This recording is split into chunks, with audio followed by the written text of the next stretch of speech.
سلام، وقت بخیر. با یکی از سوالات کنکور 1404 درس شیمی در رشته ریاضی تو خدمتتون هستم.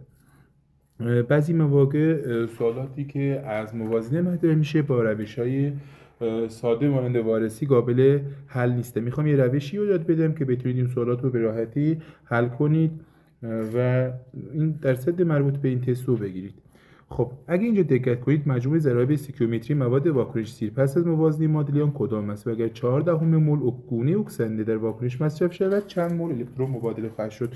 خب ما اینجا دقت کنید عدد اکسایش کلور اینجا حدود 0 هستش.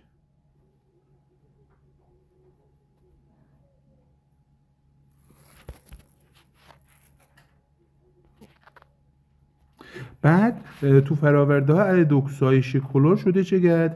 مثبت 5. چقدر رشد داشته؟ تغییرات عدد اکسایش 5 تا افزایش یافته. پس کلور گونه چیه؟ کاهنده هستش.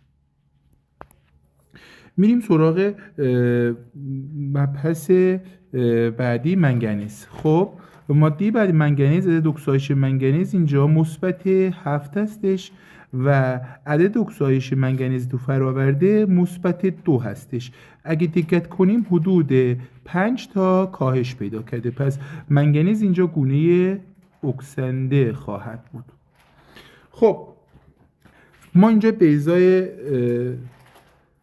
دقت کنید 2 تا کلور اینجا داریم. پس 2 تا کلور هم باید کجا داشته باشیم؟ اینور داشته باشیم. الان 1:2 شد.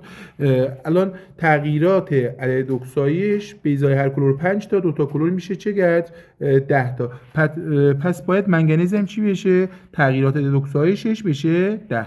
پس 2 اینجا میذاریم، باید 2 هم بذاریم اینور. خب الان میریم سراغ بقیه. میتونیم اکسیژن رو موازنه کنیم. 8 تا اکسیژن اینور داریم، 6 تا اکسیژن اینور، 2 تا بذارید آب، اینم موازنه میشه. بعد سراغ هیدروژن برید. هیدروژن اینجا 4 تاست، پس هیدروژن هم اینور 4 تا میشه. الان گفته مجموع ضرایب استیکیومتری اگه بشمارید، مجموع ضرایب استیکیومتری میشه 7 9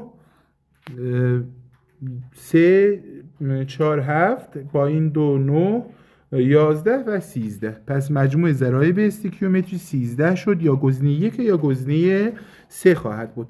بعد قسمت بعدی سوال میگه اگه 14 مول گونه اکسنده مصرف شه چند مول الکترون مبادله خواهد شد. یه تناسب میبندیم. به اکسندمون شد منگنیز، چون به ازای